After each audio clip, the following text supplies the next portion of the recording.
శాంతికల గల ఘటన. సో ఎప్పుడు కూడా ఊహించలేదు. ఎందుకంటే ప్రతిసారి కూడా ఇలాంటి ఘటనలు అనేకం చోటు చేసుకున్న సందర్భాలు కనిపించినాయి.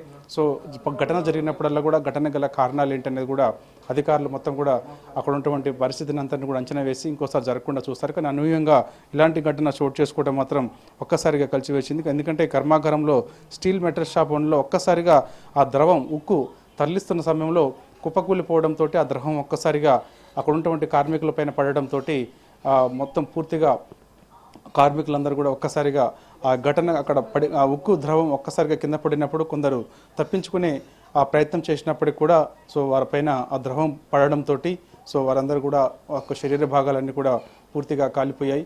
సో వారి మృతదేహాలను కూడా గుర్తించారు. కుటుంబ సభ్యులకి సమాచారం ఇచ్చారు. క్షతగాత్రులకు సంబంధించి కూడా మెరుగైన వైద్యం అందించేందుకు ఇప్పటికే ఆ యొక్క క్షతగాత్రులకు సంబంధించి కుటుంబ సభ్యులతో మాట్లాడుతున్నారు అక్కడ ఉన్నటువంటి అధికారులు, ప్రజాప్రతినిధులు. సో ఆసుపత్రి సిబ్బందిని కూడా ఆదేశించారు మెరుగైన వైద్యం అందించాలని. సో కుటుంబ సభ్యులకు అండగా ఉంటామని చెప్పేసి కూడా ఆంధ్రప్రదేశ్ ప్రభుత్వం చెప్తుంది. సో ఇలాంటి ఘటనకు సంబంధించి చూడాలి. మరి దానికి గల కారణాలు ఏంటి, ఎందుకు జరిగింది ఏంటనే విషయాలు కూడా మనకి రేపు క్లారిటీ వచ్చే అవకాశం అయితే కనిపిస్తుంది. సైద్లో అయితే 2012 నుంచి ఇప్పటి వరకు అయితే చాలాసార్లు ఇలాంటి ఘటనలు జరుగుతూనే ఉన్నాయి. వరుసగా ఇలాంటి ప్రమాద ఘటనలు జరుగుతున్నా కూడా అక్కడ యాజమాన్యం ఎందుకు రక్షణ చర్యలు తీసుకోవట్లేదు? యాజమాన్యం నిర్లక్ష్యం ఉన్నదని కూడా కార్మిక సంఘాలు ఒక్కసారిగా ఈ ఘటన తెలిసిన తర్వాత అక్కడికి రావడం జరిగింది.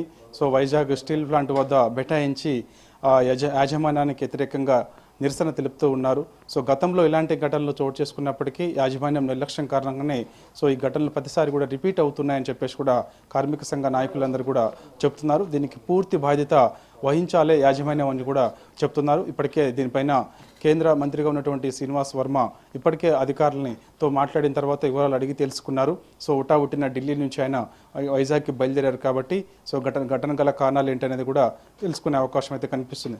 కార్మికులు మాత్రం పదే పదే చెప్తూ వస్తున్నారు. సో అనేక సార్లు వైజాగ్ స్టీల్ ప్లాంట్లో ఈ ప్రమాదాలు చోటు చేసుకుంటున్నాయి.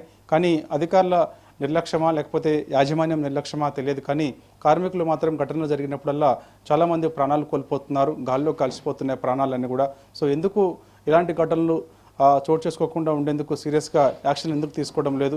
సో అక్కడ పర్యవేక్షణ పూర్తిగా విఫలమవుతుందని చెప్పేసి కూడా అంటున్నారు. కాబట్టి సో చనిపోయిన కుటుంబాలను ఖచ్చితంగా ఆదుకోవాలి, వారికి అండగా ఉండాలని కూడా వారు డిమాండ్ చేస్తున్నారు. సో అక్కడ కొంత ఉద్రిక్తత పరిస్థితి అయితే స్పష్టంగా కనిపిస్తుంది. వైజాగ్ స్టీల్ ప్లాంట్ వద్ద బయట కూర్చొని నిరసన తెలుపుతున్నారు. పెద్ద ఎత్తున పోలీసులు మోహరించున్నారు. సో వారందరూ కూడా లోపలికి వెళ్ళే ప్రయత్నం చేస్తూ ఉన్నారు. సో అదేవిధంగా ఎవరైతే క్షతగాత్రులు ఉన్నారో వారందరినీ కూడా ఆసుపత్రికి తరలించారు. సో అక్కడ కూడా పెద్ద ఎత్తున కుటుంబ సభ్యులు నిరసన తెలియజేస్తూ ఉన్నారు. సో ఖచ్చితంగా క్షతగాత్రుల కుటుంబాలను కూడా ఆదుకోవాలని కూడా వారు డిమాండ్ చేస్తూ ఉన్నారు. ఇలాంటి ఘటనలు మరోసారి చోటు చేసుకోకుండా ఉండాలంటే కఠినమైన చర్యలు తీసుకోవాలని చెప్పేసి వారు డిమాండ్ చేస్తూ ఉన్నారు.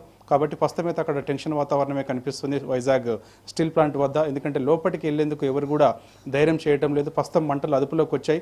2-3 ఫైర్ ఇంజన్తో ప్రస్తుతం మంటలను కూడా అదుపులోకి తీసుకొచ్చారు. కానీ అక్కడ పరిస్థితి ఇంకా మనకి పూర్తిగా అదుపులోకి రావాలంటే సో ఈరోజు అర్ధరాత్రి వరకు కూడా పట్టే అవకాశం అయితే కనిపిస్తుంది. విపరీతమైన వేడి కారణంగా ఎవరు కూడా లోపలికి వెళ్ళే ధైర్యం చేయడం లేదు.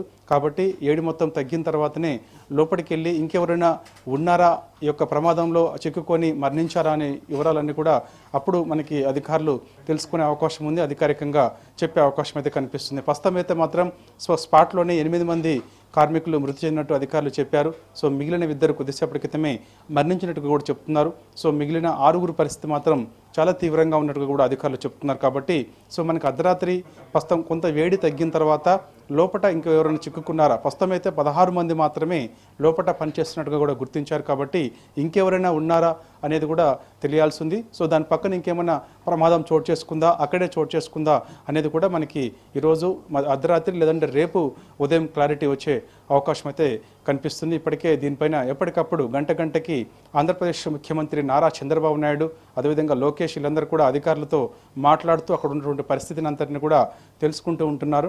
సో ఉట్టిన హోంశాఖ మంత్రి వంగలపూడి అనిత వైజాగ్ స్టీల్ ప్లాంట్ వద్దకు బయలుదేరారు. సో మరి కాసేపట్లో అక్కడికి బయలుదేరిన తర్వాత ఆ వివరాలన్నీ అధికారుల నుంచి తెలుసుకున్న తర్వాత మీడియాతో హోంమంత్రి మాట్లాడే అవకాశం అయితే కనిపిస్తుంది. సో చూడాలి మరి ప్రమాదానికి గల కారణము సో మృతుల సంఖ్య ఇంకేమైనా పెరుగుతుందా, సో ప్రస్తుతం లోపల ఇంకెవరైనా చిక్కుకున్నారా, ఘటన గల కారణాలు ఏంటి అనే వివరాలనేది కూడా మరి కాసేపట్లో మనకి హోంమంత్రి అనిత మీడియాతో మాట్లాడిన తర్వాత తెలిసే అవకాశం అయితే కనిపిస్తుంది. ఎస్ సైదులు అలాగే క్షతగాత్రులకైతే వైద్య చికిత్స